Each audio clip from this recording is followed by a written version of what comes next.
Olá, seja bem-vindo ao InovaCast, o seu canal de notícias de inovação. Hoje nós vamos conversar sobre a ISO 30401, uma norma de gestão do conhecimento.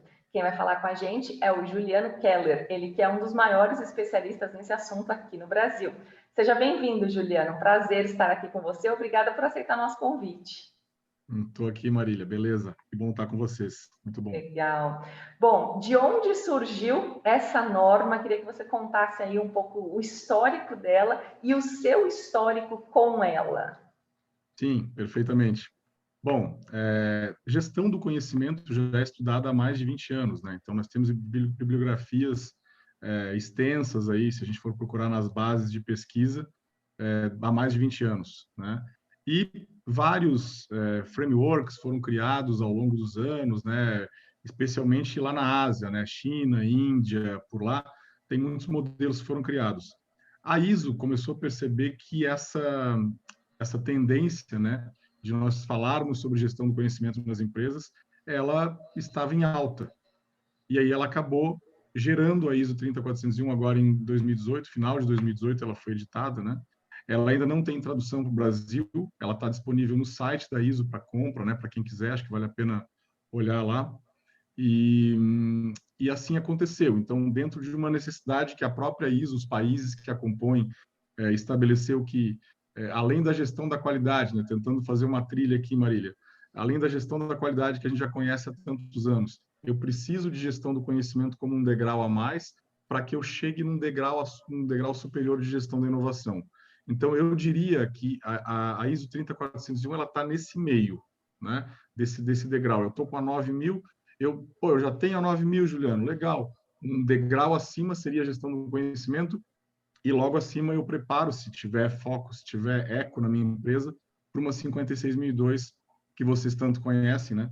De gestão da inovação. Então, é nesse sentido que eu vejo que ela está inserida. O meu histórico, né, na gestão do conhecimento aconteceu academicamente, né? Veja só como as coisas acontecem. A gente está em empresa todo dia, mas foi na academia que eu acabei conhecendo ela. O professor Neri dos Santos, lá da UFSC, acabou-me da Universidade Federal de Santa Catarina, onde eu tenho um doutorado fazendo lá. Ele acabou me apresentando a norma em 2019. Eu adquiri a norma lá do portal da ISO, a gente acabou traduzindo e compartilhando aí com algumas pessoas. E aí eu fui atrás do conceito, fui atrás da origem, de como é que a gente pode fazer, de como é que é isso, que tipo de requisitos estão inseridos nela.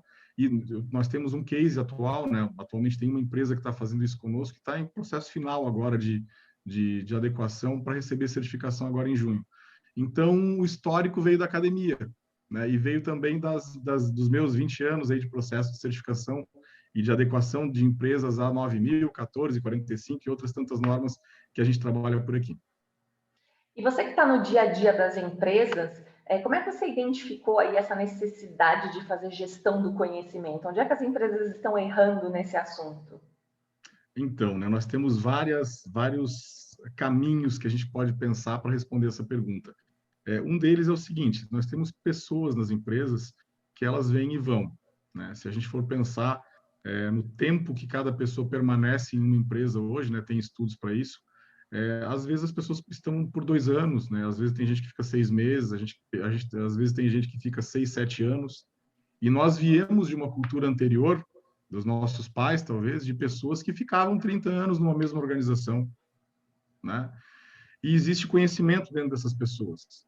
E eu passei a aprender, Marília, e isso é um paradigma que às vezes quem trabalha com gestão da qualidade não percebe, e eu não percebia, que a padronização, né, que a gente apregou nas empresas, por mais que a gente consiga detalhar um padrão, detalhar um POP, um procedimento, uma instrução de trabalho, você não consegue 100% daquilo que você está realmente fazendo, né? Você precisa de outras ferramentas para compartilhar conhecimento. E aí sim começa a ter bastante eco a gestão do conhecimento.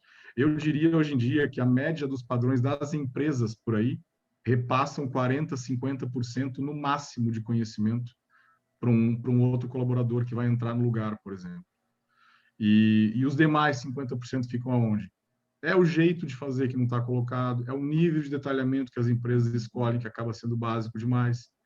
E isso precisa ter outras ferramentas, eu preciso ter mentoria, eu preciso ter algum momento de aprendizagem, eu preciso ter alguma trilha de conhecimento que esteja acontecendo na empresa.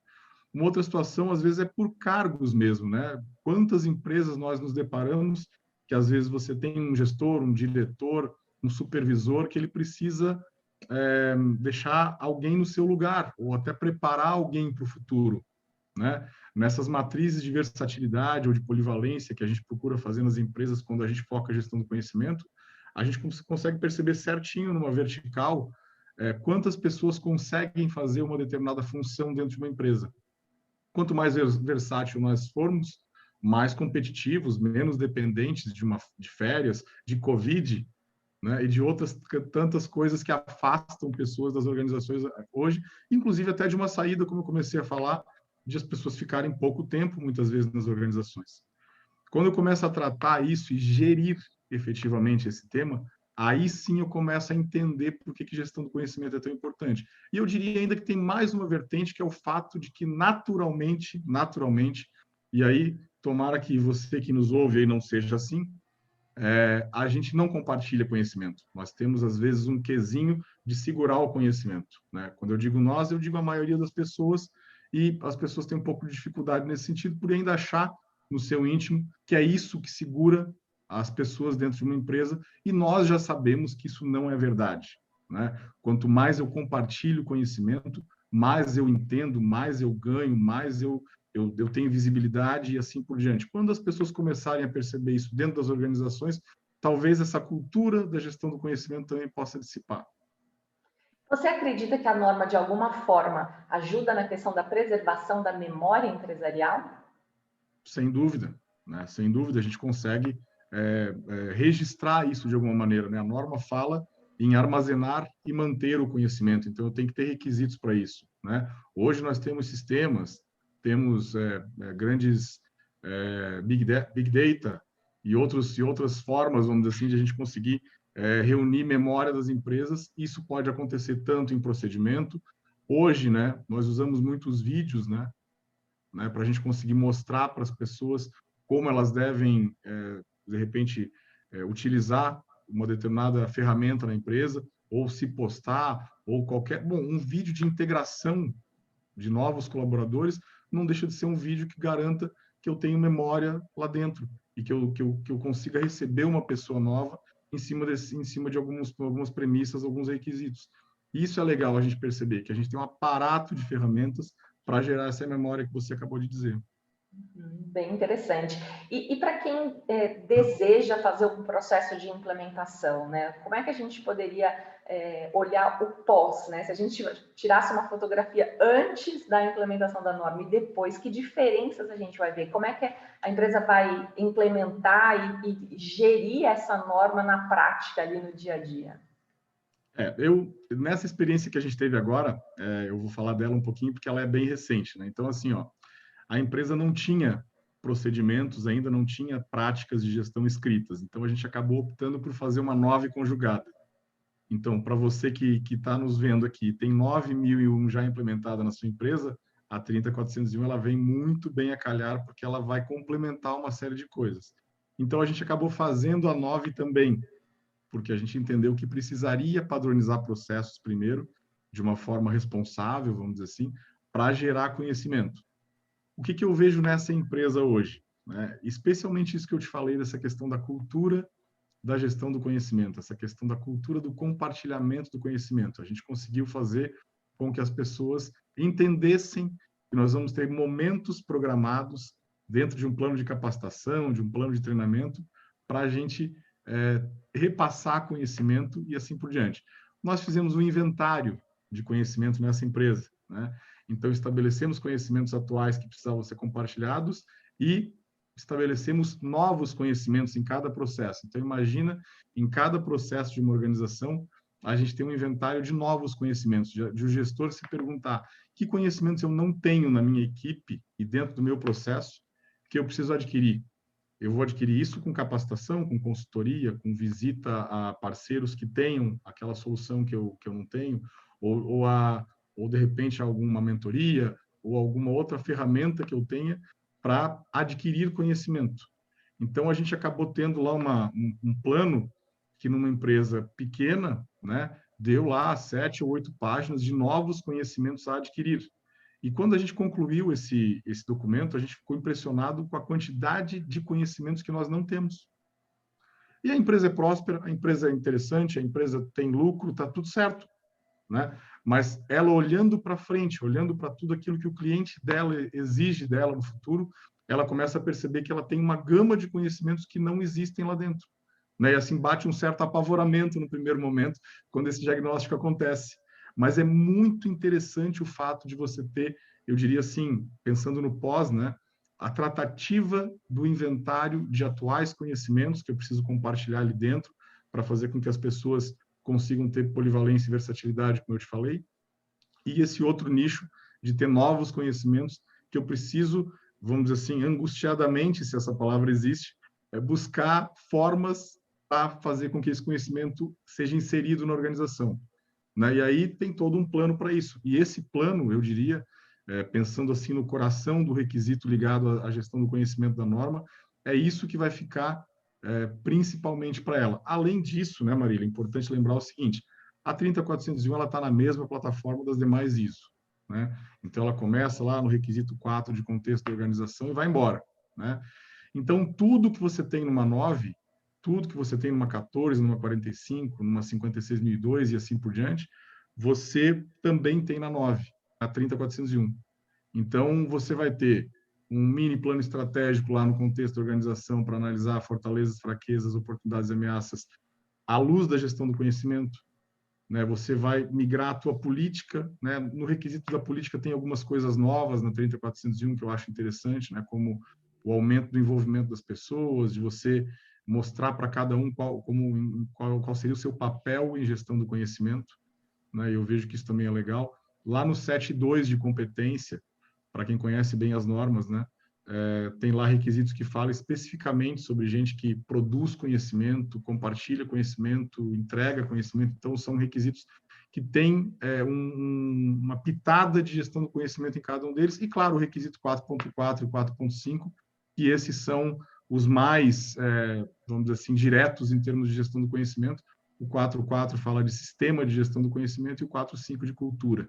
Então, são os dois que as empresas acabam ficando no pós como ações, né? Eu diria que, para aquele que for manter um sistema de gestão do conhecimento ativo, ele vai ter que fazer aquela mesma lista que, no final de uma implementação de norma, a gente sabe que vai ficar uma série de tarefas de manutenção, né, de um sistema de gestão e que precisam ser diariamente regadas, diariamente mantidas.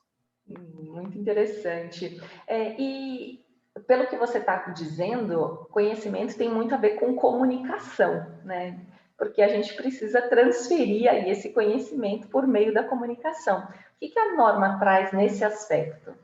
Muita coisa, muita coisa. Na verdade, assim, ó, tem um requisito de cultura de gestão do conhecimento, que é o 4.5 que eu acabei de falar. Tem até um anexo C na norma que fala exatamente da cultura de gestão do conhecimento e dá uma série de dicas para as empresas para que elas, previamente, eu diria assim que, sabe aquela história da base da pirâmide? Né? A gente precisa conversar tanto com dirigentes, quanto com gestores, quanto com colaboradores, para que as pessoas entendam, né? E como está na moda falar, para que faça sentido na cabeça de todos que gestão do conhecimento é importante na minha organização, né? Eu preciso verificar quais conhecimentos eu já tenho e compartilhá-los. É uma sede disso, né? Eu preciso gerar essa sede lá dentro. E aí, como você colocou, como a comunicação ajuda nisso? Olha, nessa empresa, por exemplo, que está praticamente pronta para receber auditoria, nós calibramos muito nas reuniões rápidas, né? Nas reuniões relâmpago, nessas reuniões que na indústria a gente chama de DDS e assim por diante, né? Então, nós tínhamos reuniões rápidas 2 vezes por semana sobre temas diversos de gestão e que envolvia também gestão do conhecimento, para que as pessoas entendessem, para que, aos poucos, no conta-gotas, eu gosto muito das reuniões rápidas, porque a gente não polui demais, né, com treinamentos longos, essa coisa toda, mas a gente começa a dar insights, a gente começa a dar um artigo para o pessoal ler, a gente começa, dependendo do nível que as pessoas têm, ou a gente simplesmente ensina, poxa, usando exemplo pessoal, né, o quanto a gente consegue melhorar a cultura de um filho transferindo conhecimento, o quanto eu consigo melhorar, de repente, a cultura de um amigo, de uma pessoa, o quanto eu sou melhorado convivendo com alguém que tem alguma coisa melhor do que eu. Eu gosto muito de quando a gente fala de gestão do conhecimento, a gente acaba usando exemplo pessoal para que as pessoas que estão nas organizações entendam que isso faz sentido, né? Existe a comunicação que você falou, ela é muito verdadeira e é muito importante nesse processo, porque as pessoas vêm com uma carga de cultura, normalmente, nas empresas que eu tenho percebido, de que, pô, mas o que a empresa quer com isso? Por que eu tenho que transferir conhecimento? E isso é uma barreira, né? Então, na verdade, nós precisamos tirar essa barreira. Em qualquer literatura que fale sobre cultura de gestão do conhecimento, fala em muita comunicação.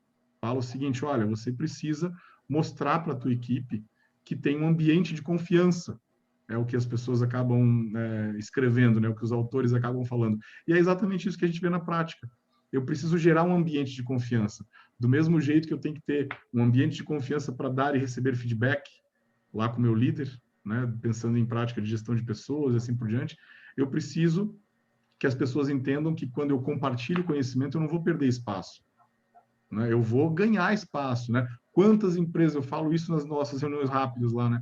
Quantas empresas a gente está que às vezes tem uma função que eu preciso ascender, né? Eu preciso, de repente, contratar alguém para uma função melhor, uma função de coordenação, de supervisão, de liderança, e eu tenho alguém ali embaixo, eu tenho alguém na minha planta de organograma que poderia assumir esse negócio. Só que ele é tão importante naquela função de operação, de assistente, de analista que ele está, que ele não consegue ascender, né? A gente vai vestir um santo e desvestir outro, como a gente fala na gíria empresarial, né? E nós não conseguimos fazer com que aquele fulaninho que está ali embaixo no organograma, que ele ascenda. Por quê? Porque ele não transferiu o conhecimento, pobrezinho, né? E ele vai perder a oportunidade de crescer dentro de uma organização. E é assim que a gente cresce. A minha angústia sempre, a minha luta é para mostrar para o colaborador, para mostrar para quem às vezes tem dificuldade de transferir conhecimento, de que é desse jeito que a gente cresce, né? Se nós não deixarmos as pessoas prontas, eu não vou crescer. Só que ainda tem uma gama de pessoas que não conseguem fazer isso. Então, haja mentoria, haja reunião rápida, haja capacitações A, B ou C, vídeos, sei lá, e todo o aparato que a gente tem dentro de capacitação para fazer com que as pessoas entendam que isso é importante. Inclusive eu percebo que tem muitos líderes que acabam até se orgulhando de dizer, se eu tirar férias, essa empresa vai à falência, se eu morrer, isso aqui vai acabar, né? Tem um certo orgulho de mostrar que a empresa depende dele. Na verdade, isso é um verdadeiro fracasso, né? Exatamente, né? Então, assim, tem muita gente, isso você lembrou muito bem, tem muita gente que pensa dessa maneira e é lamentável. O que a gente tem que fazer? A gente tem que ir aos pouquinhos. Aí, assim, né, usando o teu exemplo, convence-se uma pessoa dessa com um bate-papo como o nosso, que gestão do conhecimento é importante? Não se convence, né? Haja comunicação, haja exemplo pessoal, né? Haja entender, tentar entrar em alguma área da vida dele, realmente, aquilo que o Juliano falou fez eco. E aí vai descobrir, num ambiente onde você tem 50, 100, 200, 1000 pessoas, às vezes, com culturas diferentes, com educação diferente, com origens diferentes, e a gente precisa, como eu brinco, tocar no coração de cada um para que o conhecimento seja compartilhado. Senão, a gente acaba ficando na mesma situação. Então, é um desafio, e é um desafio bonito, né? Eu tenho estado há pouco tempo com a Norma, mas são 2 anos de apaixonar e de saber o quanto isso tem fundamento nas organizações. Eu, dia após dia, mesmo às vezes trabalhando com outras normas ou até trabalhando com gestão estratégica ou outras áreas que a gente trabalha por aí, a gente percebe que ali tem um gap de conhecimento. Ali alguém deixou de compartilhar, mas esse conhecimento nós não temos e ninguém está olhando para isso, né? Nós vamos esperar o concorrente, ou vamos esperar o chinês, ou vamos esperar sei lá quem fazer, e a gente vai ficar aqui em berço esplêndido. E não existe um insight, não existe um sistema, pensando assim, né, que oriente a empresa de olhar para esse gap, né? Então, talvez essa seja uma forma que também quem nos veja agora entenda como o conhecimento é importante. Você tem gaps de conhecimento o tempo todo, né? No âmbito estratégico, no tático, na operação, e a gente fica naquela. E aí? Né? Contrato uma consultoria em máquinas para me ajudar, por exemplo, no conhecimento que eu não tenho de manutenção de máquinas, eu tenho que pagar alguém, que a cada vinda de um especialista custa X milhares de reais na minha empresa. Talvez eu desenvolvendo conhecimento lá dentro e usando um assistente de manutenção, eu consiga reduzir isso. E eu consiga, inclusive, parar menos, né, aquele equipamento que dependia de uma manutenção externa. Então, gaps simples, Marília, a gente às vezes não consegue perceber que eles existem e que nós podemos tratar de uma outra maneira que não aquela que habitualmente a gente costuma tratar. Uhum. E eu imagino que o desafio ele seja maior de acordo com o número de colaboradores que a empresa tem, né? Tem até algumas pesquisas que mostram quando uma empresa tem até 5 funcionários, né? Alguém simplesmente falar, né, ali naquele ambiente já é suficiente. Quanto maior o número de pessoas, maior a necessidade de processos. Uma das coisas que a gente tem percebido aí, principalmente na área de inovação, é que muitas vezes a gente tem pessoas que na maioria das vezes estão até sentadas próximas, né, num período aí pré-pandemia, né, então estavam ali geograficamente muito próximos e que estavam trabalhando em ideias muito parecidas, só que uma não fazia a menor ideia do que a outra estava fazendo. Como é que a norma ela pode ajudar, né, nessa cultura aí de comunicação interna, de alinhamento, para que a gente poupe esforços, né? Porque se eu tenho 2 pessoas trabalhando em ações parecidas, provavelmente elas vão cometer erros muito parecidos e aquele caminho poderia ter sido encurtado, né? Eu vejo que isso agora, né, com home office e tudo mais, é extremamente desafiador. Uma situação que você levantou, né, que é a questão da quantidade de colaboradores, sim, isso tem eco, mas eu também vejo o seguinte: faz aí uma tabela mental, de repente, cruzando o número de colaboradores versus cultura.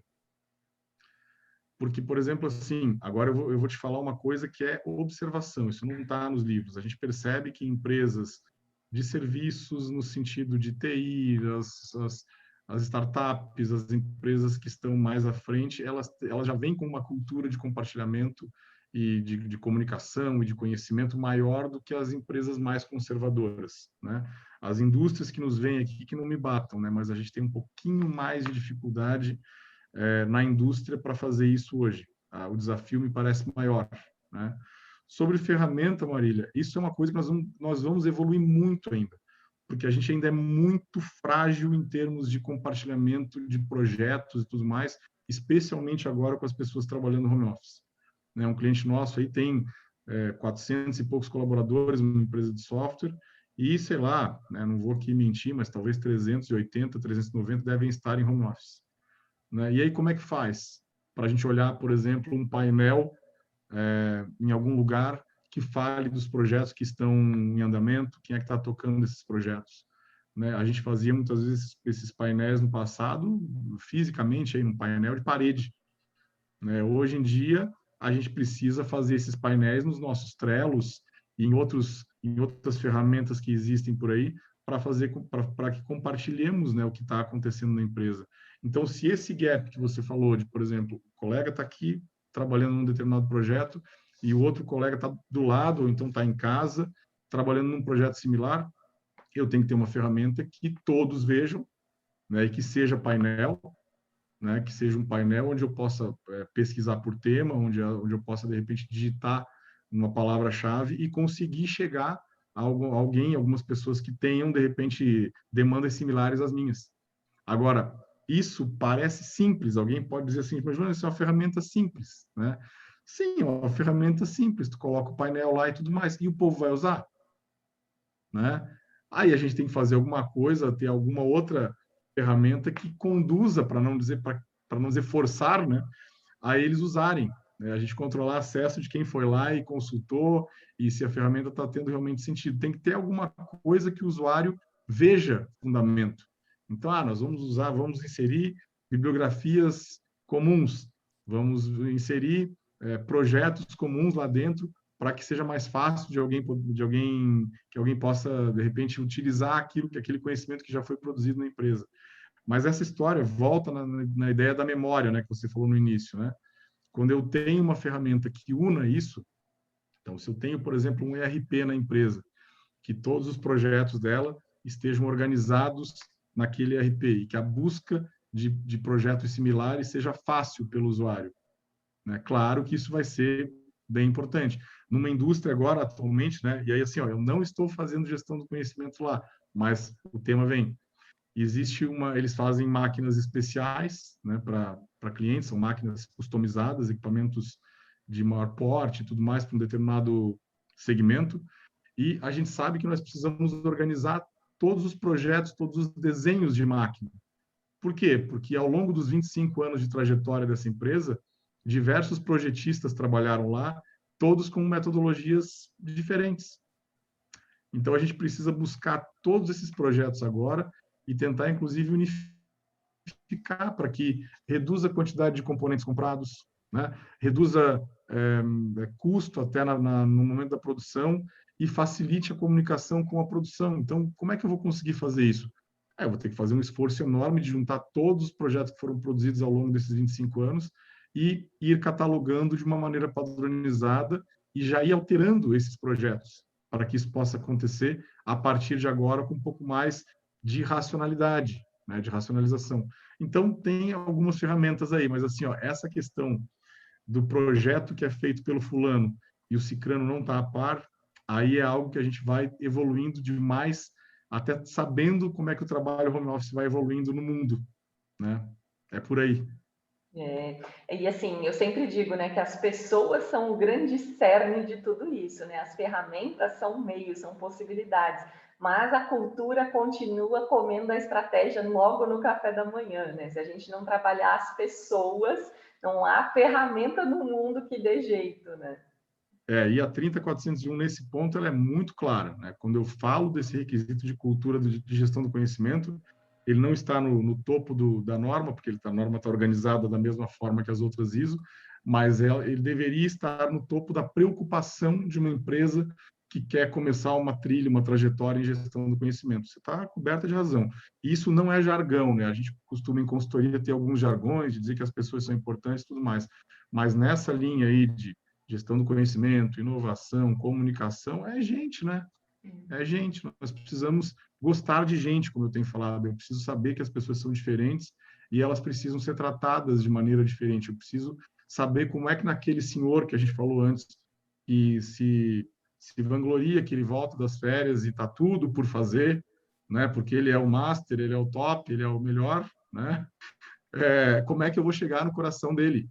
E certamente a estratégia para chegar no coração e no cérebro dele, para que ele entenda que isso não é legal, que isso não é motivo de vanglória, né?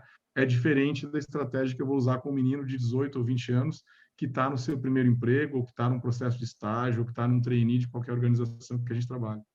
Então, esse é o desafio. Não existe uma mesma pílula, né? A cultura de gestão do conhecimento, a cultura de comunicação, como você colocou também, que tem tudo a ver, ela precisa, ela tem várias vertentes, eu posso ter várias formas para chegar nas pessoas. E esse é o nosso desafio. Muito legal. Juliano, super obrigada pela sua participação. Para a gente encerrar, eu gostaria que você comentasse aí um pouco de como é que está a 30401 no mundo, né? Você colocou aí que o Brasil está prestes a conseguir a sua primeira certificação, a primeira empresa a conseguir esse título, mas no mundo, de que forma essa nova vem evoluindo? Vamos dizer assim, como eu te falei, os primeiros frameworks de gestão do conhecimento, eles vieram da Ásia, né? Então, na Ásia, nós temos um eco bem maior. Pesquisadores e tudo mais daqueles países, né, da China e da Índia especialmente, trouxeram já para as pequenas empresas, né? Tem framework específico para pequena empresa, né? Em lugares onde tem uma carência social maior e tudo mais. Eles trabalharam bastante esse tema nos últimos tempos lá, né? Então, lá nós já temos certificações, né? Naquele ambiente asiático, que é um ambiente onde o conhecimento emerge hoje para o mundo, né? Não é por acaso que tem universidades americanas que tiveram foram quase loteadas por chineses nos últimos tempos e foram habitadas quase que integralmente por chineses. Eles vão para os Estados Unidos, eles vão para grandes centros e levam conhecimento para lá. Então, nós temos conhecimento de empresas na Ásia que estão certificadas. Há outras empresas em alguns outros centros do mundo, né, mas ainda é embrionário, né? Por que que é embrionário, Marília? Essa é uma primeira pergunta, essa é uma pergunta que alguém poderia fazer. Porque ainda é um tema que ele parece, num primeiro momento, que ele é difícil de gerir, né? Por ser abstrato, a qualidade, né, como a gente conhece há tantos anos, que ela vem da inspeção, que ela vem do checklist, que ela vem disso aí, as pessoas acabam entendendo um pouco melhor. Então, essa geração, a partir de agora, e é como você falou, acho que a partir de uma primeira certificação, de uma segunda, de uma terceira aqui no Brasil, talvez as pessoas comecem a entender que eu consigo gerir conhecimento, né? E nós falamos na academia, aí, nós falamos na bibliografia de um modo geral, que, claro, as pessoas são super importantes na empresa, mas o que das pessoas é importante? O que das pessoas é importante é o conhecimento. Então, se a gente forçar um pouquinho a barra, né, o conhecimento é o ativo mais valioso das organizações. Então, quando isso realmente for entendido por todos, aí sim a gente vai começar a ter gestão do conhecimento em pequena empresa, em grande empresa, em indústria, em serviços, em startups e assim por diante. E é esse o desafio que eu vejo de nós, vamos dizer assim, sermos propulsores disso, né?